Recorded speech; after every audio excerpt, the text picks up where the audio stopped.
Straight of Hormuz बंद होने से चीन पर कोई असर नहीं पड़ा, क्योंकि ईरान पहले की तरह ही चीन को तेल की सप्लाई कर रहा है। हालांकि जंग की शुरुआत में चीन को तेल की सप्लाई थोड़ी कम जरूर हुई थी, लेकिन कुछ दिन बाद ही चीन को पहले की तरह ही ईरान से तेल मिलना शुरू हो गया, ऐसे दावे किए जा रहे हैं। इसीलिए दावा किया गया कि दुनिया भर में हो रहे तेल संकट का चीन पर असर नहीं हुआ। चीन पहले भी ईरान से तेल ले रहा था और अब भी तेल ले रहा है। पहले ईरान पर प्रतिबंध लगे थे, तब भी तेल ले रहा था। हैरानी की बात यह है कि ईरान उसी रास्ते से चीन को तेल की सप्लाई कर रहा है जिसे पूरी दुनिया के लिए बंद कर रखा है, यानी स्ट्रेट ऑफ हॉर्मूज के रास्ते से। जानकारी के मुताबिक चीन ईरान से भेजे जाने वाले कुल तेल का 80% खरीदता है, यानी ईरान से सबसे ज्यादा तेल चीन ही खरीदता है। और दावा किया गया कि जंग के बीच भी चीन ईरान के तेल का सबसे बड़ा खरीदार बना हुआ है। उसे ईरान से पहले की तरह ही तेल मिल रहा है। अमेरिका, ईरान और इजराइल के बीच जंग शुरू होने के कुछ दिन बाद ईरान ने दुनिया भर के लिए स्ट्रेट ऑफ हॉर्मूज बंद कर दिया था। इसकी वजह से भारत समेत पश्चिम एशिया के कई देशों में तेल की सप्लाई होना बंद हो गई थी पश्चिम एशिया से, क्योंकि पश्चिम एशिया के सभी देशों में तेल की सप्लाई स्ट्रेट ऑफ हॉर्मूज से ही होती और ईरान ने इसी रास्ते को बंद कर दिया। लेकिन चीन को इससे छूट दी गई थी, क्योंकि जंग की शुरुआत से ही चीन ईरान के साथ खड़ा रहा। इसीलिए जब दुनिया भर के लिए हॉर्मूज का गलियारा बंद हुआ, तब भी चीन को तेल की सप्लाई नहीं रुकी।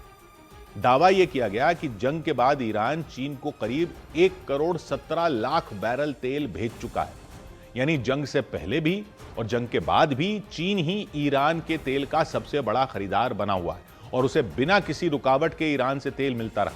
इस बीच यह दावा भी किया गया कि जंग के दौरान चीन को ईरान से पहले से ज्यादा तेल मिला। जानकारी के मुताबिक फरवरी महीने में, यानी जंग से पहले, रोजाना ईरान से 20 लाख बैरल तेल चीन जाता था। लेकिन जंग के बाद यह निर्यात और बढ़ गया और चीन को ईरान से रोजाना 20 के बजाय 21 लाख बैरल तेल मिलना शुरू हो गया।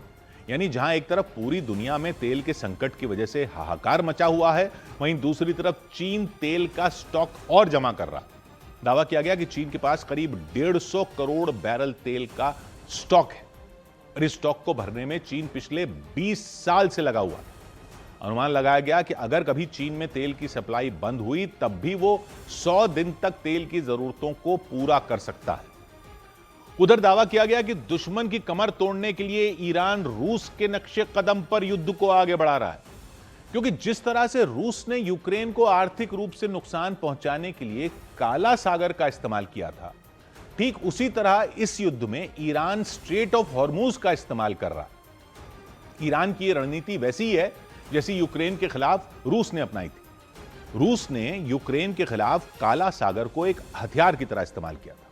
रूस की सेना काला सागर से गुजरने वाले यूक्रेन के जहाजों पर लगातार हमले कर रही थी, जिससे यूक्रेन का कोई भी जहाज वहां से गुजर न सके। रूस और यूक्रेन की सीमा काला सागर से लगती है। उसके उत्तर में यूक्रेन है और उत्तर पूर्व में रूस है, और यह यूक्रेन की अर्थव्यवस्था के लिए बहुत अहम सागर है। यही वो समुद्री रास्ता है जहां से यूक्रेन दुनिया के दूसरे देशों के साथ कारोबार करता है। अपने यहां पैदा होने वाले अनाज को दूसरे देशों तक वो इसी काला सागर से पहुंचाता है। इसी वजह से यूक्रेन को आर्थिक रूप से चोट पहुंचाने के लिए रूस ने वहां से गुजरने वाले यूक्रेन के जहाजों पर हमला किया था, जिसकी वजह से यूक्रेन की अर्थव्यवस्था को काफी नुकसान पहुंचा। अमेरिका और इजराइल के खिलाफ युद्ध में ईरान रूस के उसी ब्लूप्रिंट का इस्तेमाल कर रहा है। स्ट्रेट और हॉर्मूज को बंद कर ईरान पूरी दुनिया में तेल और गैस की सप्लाई को रोकना चाहता है, जिससे कि वो इस युद्ध में अपना दबदबा साबित कर सके। इधर दुबई एयरपोर्ट की तरफ बढ़ रहे ईरान के 2 ड्रोन मार गिराए गए। ईरान जंग के बीच यूएई में दुबई एयरपोर्ट की तरफ बढ़ रहे 2 आत्मघाती ड्रोनों को मार गिराने का दावा किया गया, लेकिन खबर है कि आसमान में बर्बाद किए गए ड्रोन का मलबा जब जमीन पर गिरा तो उसकी चपेट में आने से 4 लोग घायल हो गए। उन घायलों में एक भारतीय नागरिक भी शामिल बताया गया। इजराइल ने दावा किया कि उसकी सेना ने पश्चिमी ईरान के इलाके में मौजूद ड्रोन लॉन्च टीम पर हमला कर उसे पूरी तरह तबाह कर दिया। इजराइल के मुताबिक इस जगह से ड्रोन लॉन्च करने के लिए कमांड सेंटर जमीन के नीचे बनाया गया था। इसका पता चलने के बाद इजराइल की सेना ने उस कमांड सेंटर को उड़ा दिया। इराक की राजधानी बगदाद में एयरपोर्ट के नजदीक अमेरिकी राजनयिकों के आवासों पर ड्रोन से हमला हो गया। इस हमले के बाद वहां अफरा तफरी मच गई। लोग अपने अपने घरों से बाहर निकल आए। हमले के पीछे ईरान का हाथ बताया गया।